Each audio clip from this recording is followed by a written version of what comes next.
disoriented. He has careened into a square central courtyard, 4 sides of turrets, balconies, and columns in green and pink and white marble. He curses. He's not out.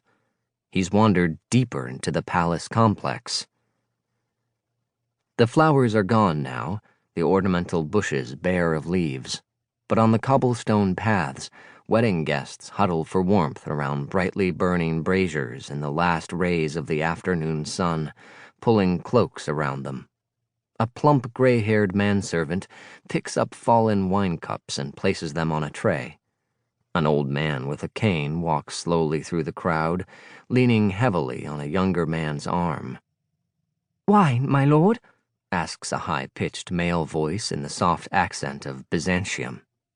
Jacob turns to see that a servant boy has come up behind him, a teenager, his face a mass of red pimples. He's holding a tray of full wine cups. "No," Jacob clears his throat. "No, thank you." "But it's to their Majesties' health," the boy replies earnestly. Jacob hardly hears him. He needs to get down to the harbor and on the first ship out of here, but he can't risk making a scene. He reaches for the offered cup. Before his fingers even graze the cool metal of the stem, the boy lurches back. The goblet topples off the tray and clangs loudly on the cobblestones, spilling dark red wine clotted with black lees. It takes Jacob a moment to realize what has startled the boy so badly. Then he notices his own hands, white-knuckled, caked in something dark and red. Blood. Before the boy can recover, Jacob whips around and loses himself in the crowd. How did he not notice before?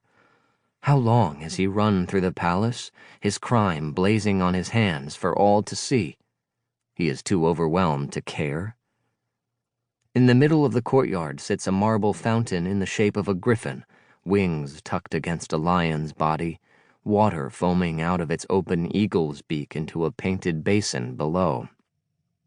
Jacob stumbles toward it through the crowd and plunges his arms up to the elbows into the water.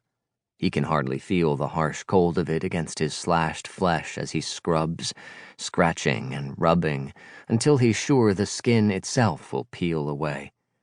Until the churning water has become cloudy and brown with his blood. He watches it swirl, overcome.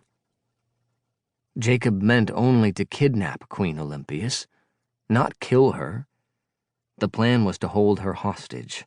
He had been planning to use her to lure out her lover, Riel the snake, the last living god.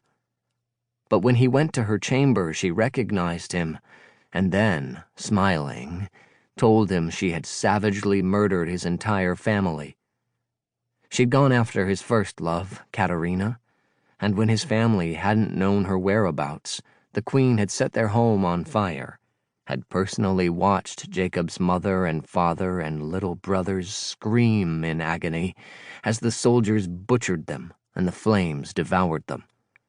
And from staring into her hard, green eyes, Jacob had known she wasn't lying. Now, as the water swirls before him, his dizziness returns. He replays in his head the moment he lunged for the queen, and she swiveled on him, wielding her own 2-pronged hairpin like the fangs of a snake, lashing out and scratching open his arm. But she was too slow, too unprotected. He caught her slender wrist and snapped it like a twig. Then, without even thinking, he slammed her head hard against her cosmetics table. She slumped to the floor. He stared, stunned, at her limp, lifeless form, her blood draining into the cracks between mosaic tiles on the floor, before fleeing her private chambers.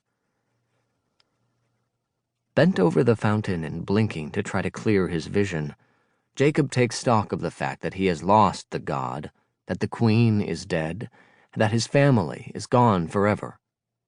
If Jacob is caught, he will be executed for murder. But that's not even the worst of it. The plan he spent months pursuing, capturing Riel to satiate the spirit eaters with the flesh of the last god,